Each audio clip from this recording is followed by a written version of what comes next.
Creecy says she's working with other groups to try and fix the jet fuel supply problems affecting our Tambo International Airport. The fuel crisis has been an ongoing one for a few months now. It's left passengers stranded and is related to other problems as well. Creecy says they've now adopted a logistics plan for the transportation of jet fuel. Let's find out more with the Minister now. Good morning to you and thank you so much for your time. So the fuel industry stakeholders were all around the table. The Fuels Industry Association of South Africa and AXA and all of the other stakeholders adopting this plan. Just talk to us about the mechanics of what happens next in terms of getting fuel from source to supply. Good morning, Imran, and of course, greetings to all your viewers. Yes, indeed. Since the fire at the Newzroom refinery on the 4th of January, we have faced a situation where some passengers have been severely inconvenienced because airlines have been tankering in other countries and in airports outside of ORT.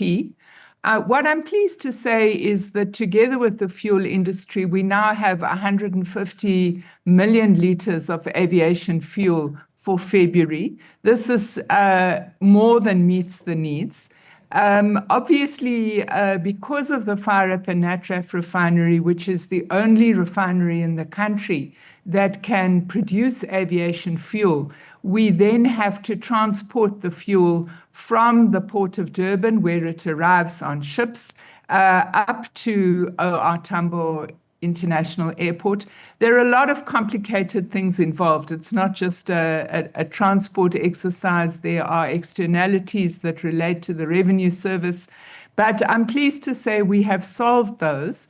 We expect that during February there will be security of supply, and we're also working with all the airlines so that those airlines whose suppliers don't have supply should receive supply from other suppliers that they're not contracted to. So this is complicated private sector dynamics, but we're saying in this situation, let's share so that we can get away from the situation where airlines are tankering elsewhere on the subcontinent at great inconvenience, both to themselves and, of course, to passengers. Minister, so this is the second piece, what you've just talked about, this share mechanism that's meant to also help airlines talk to each other, share fuel where the one person might be running out of. There would obviously be some cost implications. You've just said it's going to be complicated. Just give us a little more detail around timelines for that cooperation to be defined. I did have a meeting on Friday with the aviation industry where I shared these plans, and we have asked BASA to convene all their members. Obviously, this is a voluntary process. It's not a process that the state can be directly involved in because it's to do with people's private sector contractual arrangements. But I think that where airlines would have had a fear that there is scarcity of supply, they obviously would not have been in the business of sharing. With 150 million litres of fuel, we can afford to share. And I think it was this information that was very crucial for the industry so that they have confidence that there is security of supply. What was said in the meeting is mid-February would be the outer date where they would expect no tankering at all should be happening.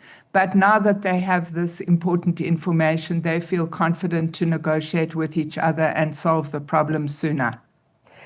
I want to go back to the modalities, Minister, that you talked about. Fuel being brought in via the port of Durban and then taken to Johannesburg. Basically, from what we understand, it takes between 7 and 10 days for it to reach Johannesburg. So we understand that, I mean, it's less than optimal, right? Traveling in the way that it currently does, from source to wherever it's going to be supplied from. What conversations, what are the latest with regard to, all of the stakeholders in that community, principally Transnet, to change this picture and efficiencies? Well, I don't think it's Transnet's responsibility to change the picture. I think the issue is that there's only one refinery in our country that's refining aviation fuel at the moment, because other refineries in the country closed down a couple of years ago because they felt it wasn't economical to be refining fuel. That is an issue which falls under the purview of Minister Mantashe. And we are having discussions with Minister Mantashe at the moment on, first of all, the broader issue of fuel refineries in the country, but more directly, the question of ensuring that in our strategic fuel stocks, we have refined aviation fuel. Because at the moment, what we have in our fuel stocks is not refined aviation fuel. So when the Natref refinery had the fire on the 4th of January, there was no significant aviation fuel stock in the country. And we believe that in a situation where there is only one fuel refiner, there must be a strategic fuel stock. You know, Imran, you did say that there have been problems before. And one of the problems that we encounter every winter is when there are severe storms at sea, ships that are importing this fuel are delayed. And then it can lead to rationing.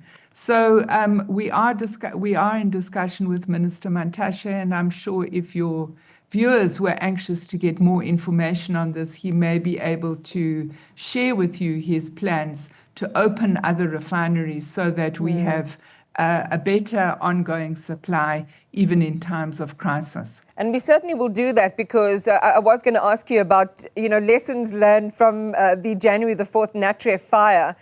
When you have a force majeure event happening, what alternatives do we have to mitigate that? And that certainly is a conversation that will be important.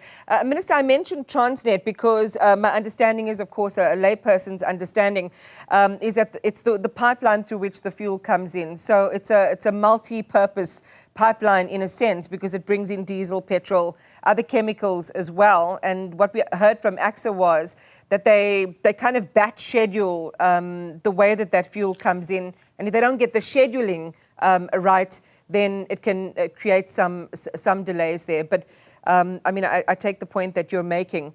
You know what was also interesting is around the lag effect of COVID-19. And this relates to the way that the suppliers view how they will supply and how much they will supply in terms of managing jet fuel inventory and sort of reducing their reserve times. What AXA told us was halving the average fuel reserves in Johannesburg from 11 days to around 4 days. Maybe just share with us, I think it's a good public service information to have around, how that can still be an event that affects us now. Imran, I think that what we often are not factoring in is that during COVID, the aviation industry closed down. And you would recall there were months when planes were not flying, and then they were offering a very limited service. And obviously, all the upstream and downstream industries that supply this very crucial industry would themselves have faced challenges. They would have had to lay off staff, as the aviation industry itself did. And what I can share with you is that this year is the first year where we are back to pre-COVID passenger numbers. And what that means is that the airlines are now having to function at the level in which they were functioning in 2020. And of course, what that means is all the upstream and downstream industries are also having to function effectively. But in the meantime, we would have faced this situation where the refineries have closed down, and that is a new externality for the industry, which is now being confronted both by the Department of Minerals and Petroleum, and also, of course, by ourselves in developing a much closer a relationship with the fuel importers so that we should ensure at all times we have security of supply. So maybe just to end then, Minister, and maybe, you know, we always want things in black and white. We just want to hear the statement. You know, there are no shortages, no crisis looming. I've got faith in AXA and all of the stakeholders.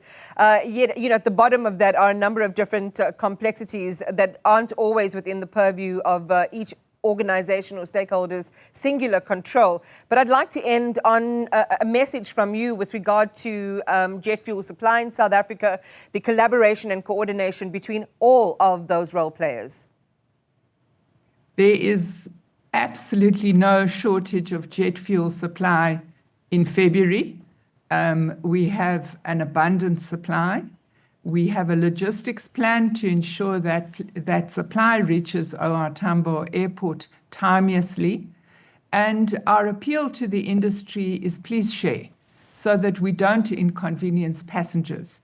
And at the end of the day, that's what we're all concerned about, is that the South African public and our international visitors must be able to get to their destinations timeously.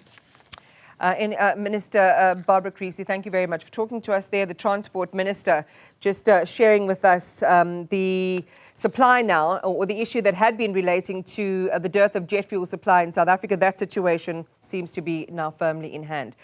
We go to this, and this is also causing waves. US President Donald Trump announcing his